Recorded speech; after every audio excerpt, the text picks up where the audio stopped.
ఈరోజు second B, వివాహం ఎందుకు చేసుకుంటారు? యవనస్తులు ఎందుకు చేసుకుంటారు? తల్లిదండ్రులు ఎందుకు చేస్తారు? దేవుని ప్రణాళిక ఏమిటి?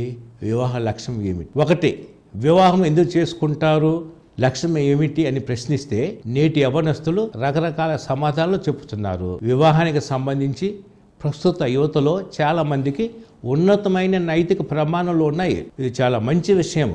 ఇది అందరూ కూడా నిశ్చయంగా మరి భద్రపరుచుకోవాలా, వాళ్ళకి ప్రోత్సహించాలి. వివాహం అనేది వ్యక్తుల వినిమయదారుల వివిధ రకాల అవసరాలని తీరుస్తుందని, అందులో ఆర్థిక అవసరత కూడా ఉందని చెప్పుతున్నారు.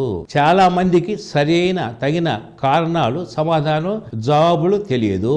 వివాహితులు అనేక మంది పెళ్లి అయిన సంవత్సరానికి పెళ్ళంటే నూరేళ్ల పంట కాదు, నూరేళ్ల తంట, నూరేళ్ల వంట అని వాపోతున్నారు. యవనస్తులు ఎందుకు చేసుకుంటారు?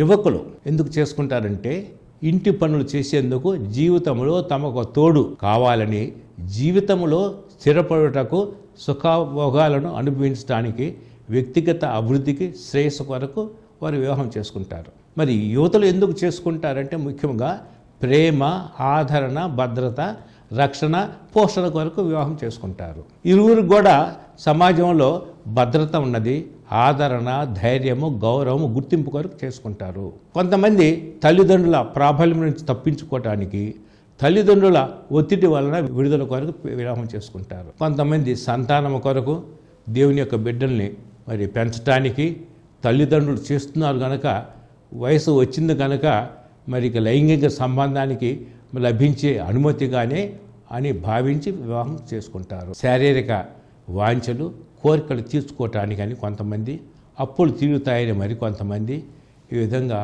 వివిధ కారణాలతోటి వివాహం చేసుకుంటారు. స్వయం నిర్ణయం చేసుకొని తమ జీవితాలకు తామే స్వేచ్ఛను ఆస్వాదించాలని మరి కొందరు వివాహం చేసుకుంటారు. తల్లిదండ్రులు ఎందుకు చేస్తారు?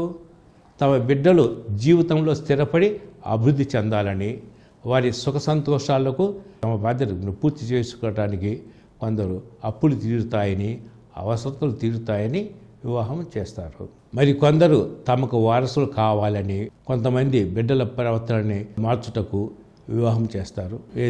యువతుల అమ్మాయిల తల్లిదండ్రులు ఏమన్నారంటే మరి చాలా కష్టం కనుక మరి వివాహం చేసి తమ బాధని తమని తీసుకోవాలనుకుంటారు. కొంతమంది తల్లిదండ్రులు వృద్ధాప్యంలో తమకు ఆదరణ ఉంటుందని, సహాయ సహకారాలు అవుతాయని, ఆర్థిక అవసరాలు తీరుతాయని, అలా రకరకాల కారణం వల్ల తల్లిదండ్రులు వివాహం తమ బిడ్డలకి చేస్తారు. సమాజంలో బంధువులు ఉంటారు, శ్రేయోభిలాషులు. మరి వివాహ వేడుకలకు ఎందుకు వెళ్తారు, ఎందుకు పాల్గొంటారంటే దీవించుటకు, ప్రార్థించుటకు కొంతమంది, గౌరవించడానికి మరికొందరు, పెద్దరికము వహించడానికి మరికొందరు, సహాయ సహకారాలు అందించడం కొరకు కొంతమంది, స్నేహితులను బంధువుల్ని కలుసుకోవచ్చని కొంతమంది, పరిహాసముగా ఉపశమనం పొందటానికి, మంచి భోజనం లభిస్తుందని మరి బంధువులు, స్నేహితులు వస్తారు. కొంతమంది వినోదం కొరకు, సరదాలకు, విశ్రాంతికి కూడా వివాహానికి వస్తుంటారు. వాక్యానుసారమైనటువంటి మరి ప్రణాళిక ఏమిటంటే సృష్టి రహస్యం. నరుడు ఒంటరిగా ఉండటం మంచిది కాదు కనుక అతనికి ఊతకరగా, సహాయముగా ఒకరికొకరు స్త్రీ పురుషులను వివాహ బంధాన్ని ఏర్పాటు చేశారు. అంతేకాకుండా మరి వృద్ధాప్యంలో తోడు నీడగా ఉండటానికి ఆధ్యాత్మిక, మానసిక, ఆర్థిక, భౌతిక వ్యక్తిత్వాల్లో తేడాలున్నా వివాహమైన వారు ఒంటరి వారే. మరి వివాహమైనా సరే మరి వారు ఆధ్యాత్మికంగా, మానసికంగా, ఆర్థికంగా, భౌతికంగా వ్యక్తిత్వాలు ఇంకా తేడాలు కొనసాగించినట్లయితే వివాహమైనా కూడా వారు ఒంటరి వారే. ప్రేమాభిమానాలు పొందరు. కొంతమంది భాగస్వామిని కనుగొందుకు సంతోషగానం చేస్తారు.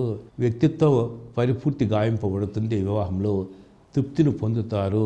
క్రమబద్ధమైన లైంగిక వాంఛలు తీర్చుకోవచ్చును. వివాహంలో జాగ్రత్తం కాకుండా ఉండటానికి వివాహం చాలా ముఖ్యము. వ్యభిచారం నుండి తప్పించుకోవటానికి, మదాగ్ని విడుదల కొరకు కూడా పరస్పర సహాయం ఉంటుంది. సంతానోత్పత్తి, సంతోషం కొరకు కూడా వివాహం చేసుకుంటారు. దేవుడు మరి మానవ జాతిని దీవించాడు, ఫలించి అభివృద్ధి చెందమన్నాడు, భూమి అంతా కూడా వ్యాపించమన్నాడు.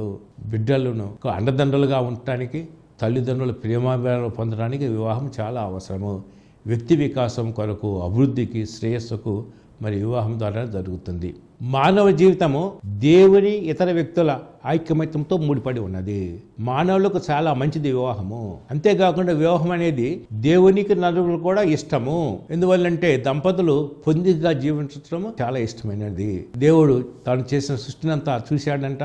మరి బైబిల్ ప్రకారము మరి 6వ రోజున చాలా బాగా ఉందని చెప్పారు. అందువల్ల మానవులకు చాలా మంచిది, ఉల్లాసాన్ని ఇస్తుంది, ఆనందాన్ని ఇస్తుంది, సంతోషాన్ని ఇస్తుంది. అంతేకాకుండా ఏకత్వము అని వల్ల దంపతుల శ్రేయాభివృద్ధికి దారి తీస్తుంది. వ్యక్తిగత ప్రయోజనాలు కూడా ఉన్నాయి వివాహంలో. సంతోషం ఉంటుంది, సుఖం ఉంటుంది, చాలా మంచిది. పరమార్థానికి మార్గసూపరి వివాహము, నిత్య జీవానికి మార్గసూపరి కూడా వివాహమే.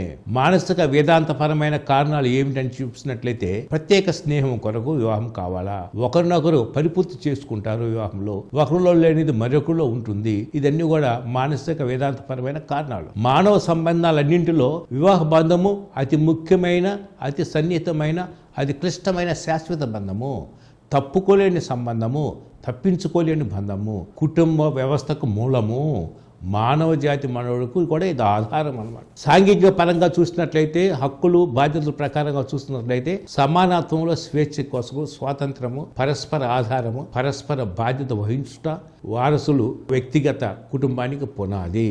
మానవ జీవితం అనేది దేవునికి ఇతర వ్యక్తుల ఐక్యమత్యంతో ముడిపడి ఉన్నది, వింతైనది మరియు భాగోద్వేగమైనటువంటి కలిగినది. వారికి లైంగిక వ్యత్యాసం అనేది వారి ఐక్యతకు దారితీస్తుంది, కలిసి నిర్ణయాలు చేసుకోవడానికి దోహదకారి. వారి శరీర ఐక్యత ఒండులను తెలుసుకున్నటానికి అన్ని విషయాల్లో ఒకరినొకరు తొంగి చూచుటకు జరుగుతుంది. వివాహం అనేది ఒక మార్గం. వివాహం అనేది ఒక ప్రత్యేకమైనటువంటి బంధము, వ్యక్తిగతమైనది.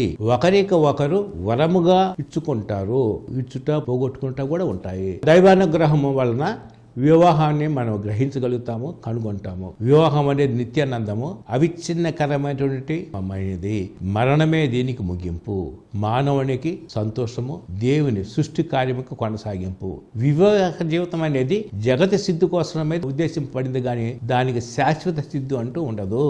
మరి బైబిల్ ప్రకారంగా ఉత్తాన జీవితంలో స్త్రీ పురుషులకు వివాహం అని చేసుకోరు. పరలోకంలో దేవదూతలుగా ఉండిపోతారు, దేవుని బిడ్డలను పడతారు. వివాహంలో వారిరువురి భద్రత కూడా దేవుని యందే ఉన్నది.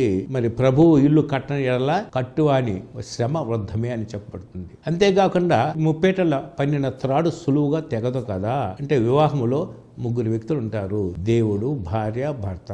మన నమ్మిక దేని మీద ఉండాలా? దేవుని అందే కాకుండా దేవుని సృష్టి మీద కూడా ఆధారపడి ఉంటుంది.